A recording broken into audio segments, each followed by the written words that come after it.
देवगर राज्य के महाराज भानु सिंह की पुत्री राजकुमारी मधुमिता बहुत सुंदर थी। महाराज भानु सिंह अपनी पुत्री से बहुत प्रेम करते थे। मधुमिता रोज की तरह अपनी सखियों के साथ बगीचे में घूम रही थी। तभी सखियों, मैं विचार कर रही हूँ कि हम रोज ऐसे बगीचे में घूमते हैं, हमें कहीं दूसरे स्थान पर जाकर विहार करना चाहिए।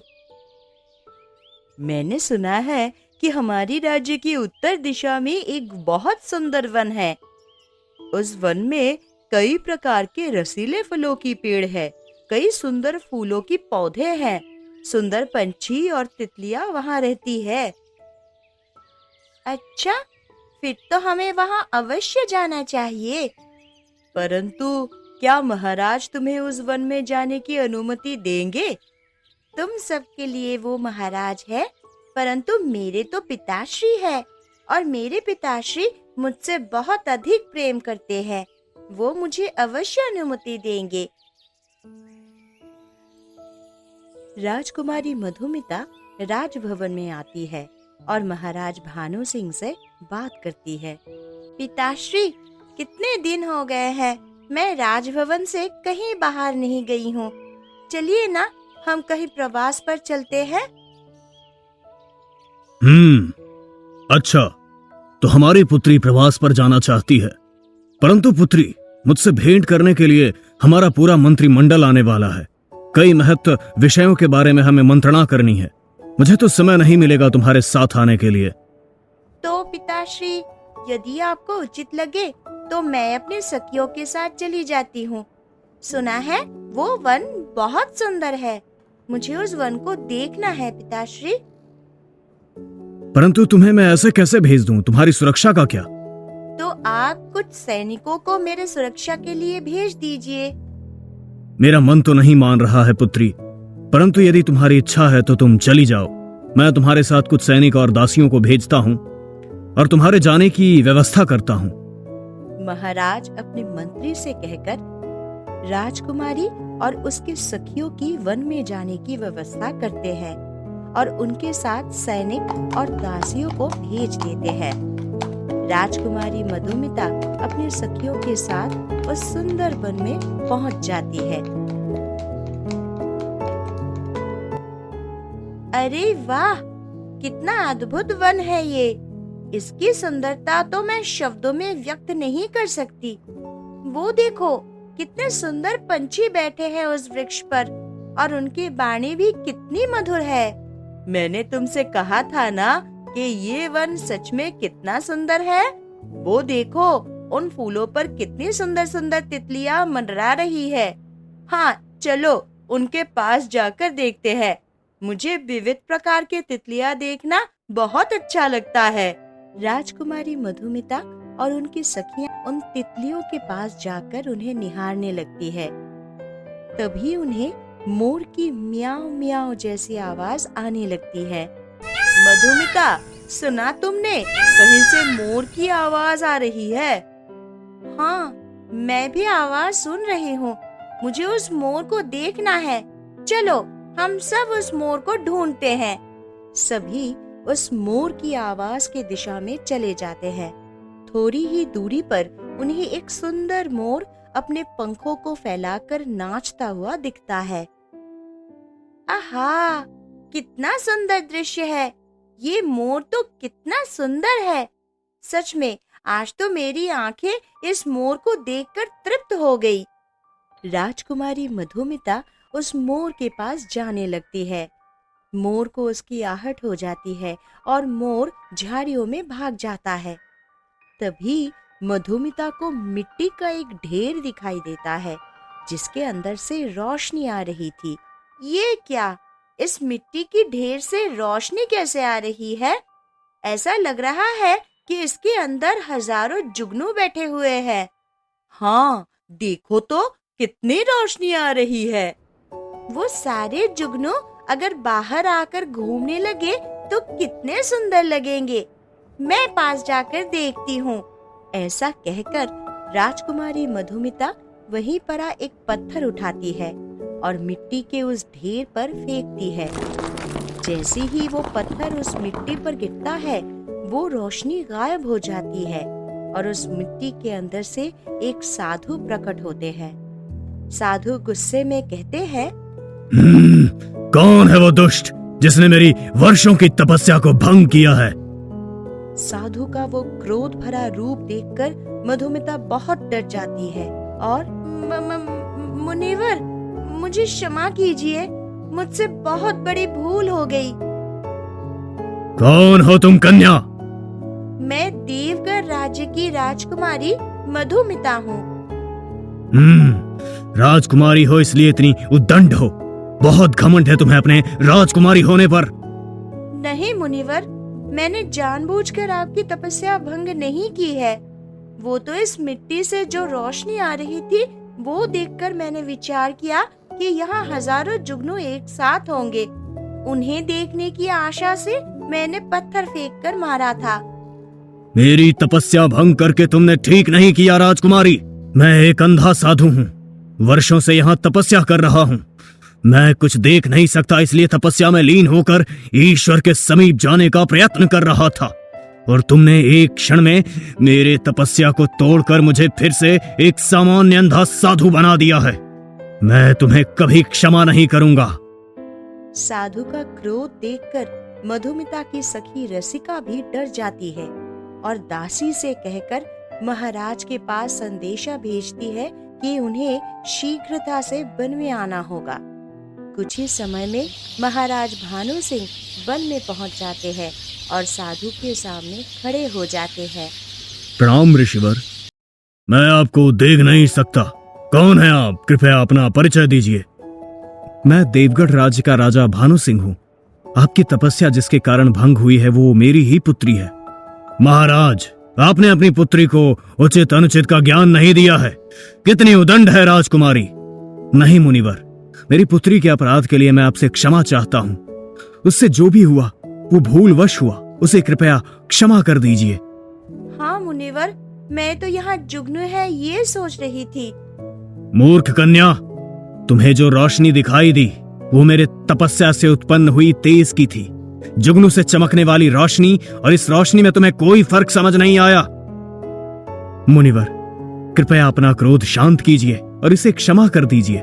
नहीं, इसे दंड तो मिलकर ही रहेगा। महाराज, मैं अंधा हूं, इसलिए आपकी पुत्री को मेरी पत्नी बनकर मेरी सेवा करनी होगी। यही उसका दंड होगा। क्या मेरी पुत्री के साथ आपका विवाह? ये कैसे हो सकता है मुनिवर? यदि आपने अपनी पुत्री का विवाह मेरे साथ नहीं करवाया तो मैं श्राप दे दूंगा कि आपका पूरा राज्य नष्ट हो जाए।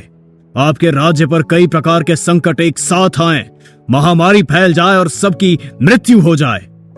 नहीं नहीं मुनिवर, इतने कठोर मत बनिए। मेरी एक पुत्री के कारण आप पूरी प्रजा को दंड का भागी क्यों बना रहे हैं? क्षमा कीजिए। मेरा ये श्राप ही क्षमा है महाराज। यदि दंड देना चाहूं तो इससे भी अधिक भयंकर दे सकता हूं। साधु का क्रोध देखकर मधुमिता समझ जाती है कि साधु महाराज अब शांत नहीं होंगे। पिताश्री, मैंने अपराध किया है और उसका दंड मुझे भुगतना होगा। आपने मुझे हमेशा सिखाया है कि जो अपराधी होता है उसे दंड का स्वीकार करना चाहिए। एक राजकुमारी होने के नाते मेरा ये कर्तव्य है कि मैं अपने राज्य और अपनी प्रजा का खुद के सुख से पहले विचार करूं। यही राजधर्म है। मैं मुनिवर से विवाह करने के लिए सज्ज हूँ। ये तुम क्या बोल रही हो पुत्री? एक साधु से विवाह करने के बाद तुम्हारा जीवन कितनी कठिनाइयों से भरा होगा, उसका तुम्हें अनुमान भी नहीं है। वन में रहना पड़ेगा, सीमित भोजन करना पड़ेगा, सभी कार्य तुम्हें स्वयं करने पड़ेंगे। तुम्हारे पास कोई दासी नहीं होगी। जानती हूँ पिताश्री, परंतु मेरे पास अपने राज्य और प्रजा को साधु महाराज के श्राप से बचाने का अन्य कोई विकल्प नहीं है। इसलिए आप मुझे इनसे विवाह करने की अनुमति दे दीजिए। मेरे भाग्य में कदाचित यही तक राजसीय सुख लिखे हुए थे। आगे मेरा भाग्य मुझे जहाँ ले जाएगा मुझे जाना पड़ेगा। महाराज भानु सिंह बड़े ही दुख के साथ राजकुमारी मधुमिता को साधु के साथ विवाह की अनुमति देते हैं। महाराज और सभी सैनिक, दासियां और मधुमिता की सखियां उसे वन में छोड़कर चली जाती है। साधु के साथ मधुमिता का विवाह हो जाता है और मधुमिता एक साधारण ऋषि पत्नी के समान जीवन व्यतीत करने लगती है। साधु की सेवा, आश्रम की सफाई, साधु महाराज की तपस्या और अनुष्ठान का प्रबंध, इन सब में मधुमिता इतनी व्यस्त हो जाती है कि उसे अपने विचार करने की भी समय नहीं मिलता था। एक दिन, मधुमिता, मुझे थोड़े ही समय में अपना अनुष्ठान आरंभ करना है। एक बार अनुष्ठान आरंभ हो गया तो उसमें बहुत ज्यादा समय लगेगा। तुम शीघ्र जाकर वन से ताजे फल और पूजा के लिए विविध प्रकार के फूल तोड़कर ले आओ। जैसी आपकी आज्ञा स्वामी। साधु की आज्ञा मानकर मधुमिता वन में फल और फूल लेने चली जाती है। कुछ देर के बाद वो फल और फूल लेकर वापस आती है। ये सब वन के देवता देख रहे होते हैं। मधुमिता को साधु की इतने सेवा करते देख उनके मन में विचार आता है। तो राजकुमारी मधुमिता है जो उस दिन वन का सौंदर्य देखने आई थी, परंतु साधु के क्रोध के कारण उसे उनकी पत्नी बनना पड़ा। राजकुमारी अभी उनकी सेवा तो कर रही है, परंतु ये सब सच है या केवल एक दिखावा, ये मुझे जानना है। मुझे राजकुमारी की परीक्षा लेनी होगी। देखता हूँ राजकुमारी परीक्षा में सफल होती है या नहीं। ऐसा विचार करके वन देवता एक सुंदर राजकुमार का रूप ले लेते हैं और अपना नाम बदल लेते हैं। साधु के कुटीर के बाहर मधुमिता गायों को घास खिला रही थी। तभी वो थके हारे उसके सामने जाकर खड़े हो जाते हैं। कोई सहायता करो, मेरी सहायता करो। उस सुंदर राजकुमार समीहन को देखकर मधुमिता आगे आती है। आप कौन हैं? मैं उदयनगर राज्य का राजकुमार हूँ समीहन। मैं अपने कुछ सैनिक और साथियों के साथ इस वन में शिकार करने आया था, परंतु मैं अकेला पड़ गया और मार्ग भटक गया। बहुत देर से मार्ग ढूंढते हुए चल रहा हूँ, थक गया हूँ। हमारे साथ जो पानी और भोजन था वो सब भी उनके साथ ही है। मेरे साथ केवल मेरे धनुष हैं और कुछ नहीं। पीने के लिए कृपया थोड़ा जल मिलेगा? जी अवश्य, आप यहाँ बैठकर विश्राम कीजिए, मैं पानी लेकर आती हूँ। मधुमिता कुटीर के अंदर राजकुमार के लिए पानी लेने जाती है।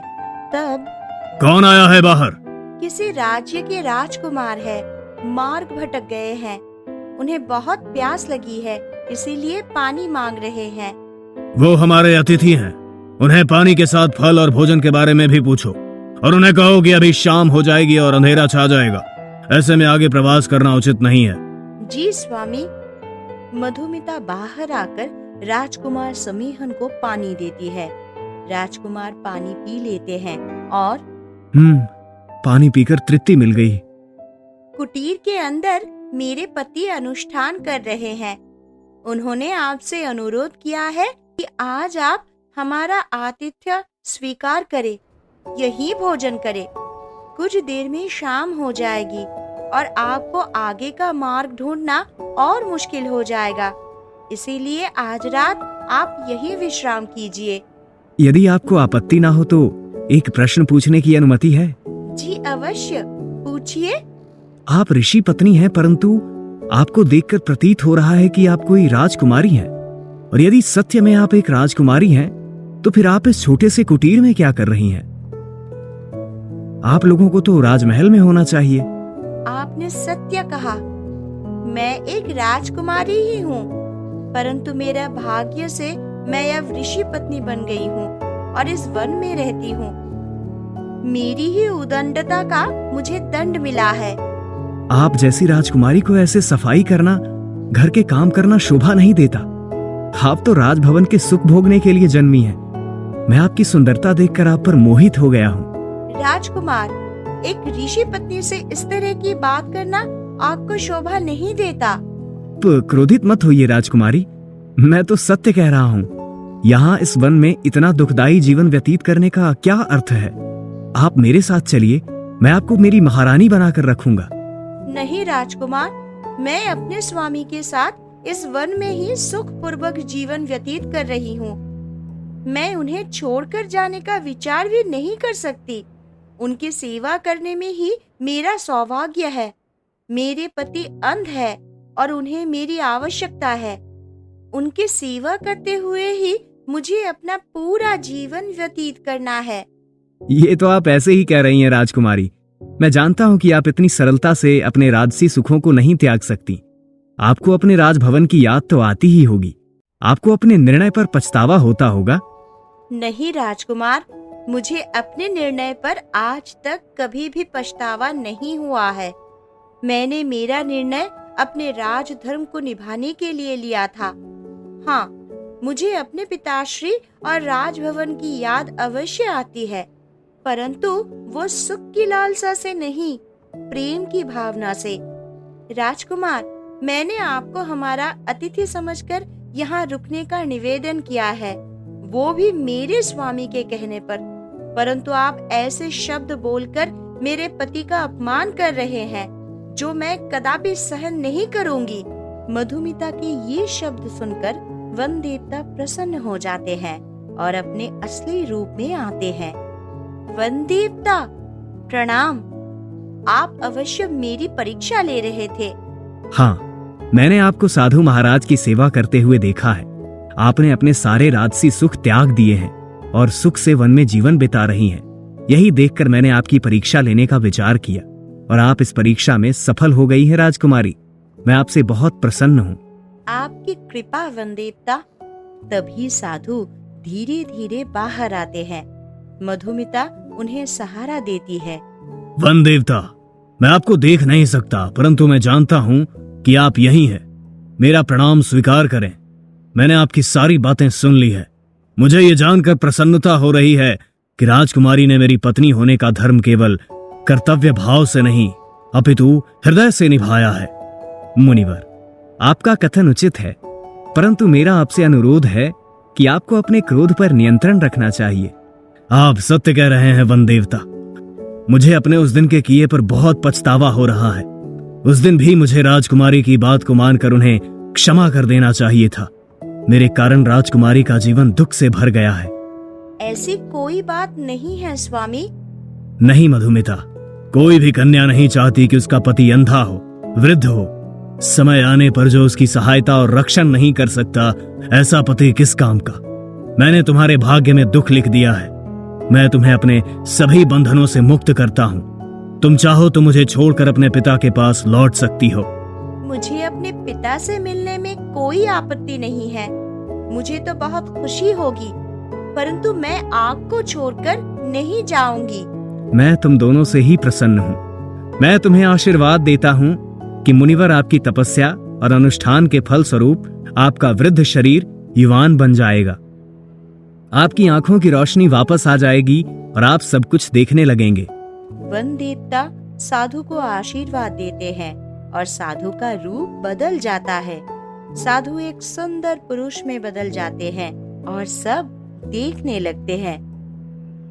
आपका बहुत बहुत आभार वन देवता। आपके कारण ही मैं आपको और अपनी सुंदर पत्नी को देख पा रहा हूं।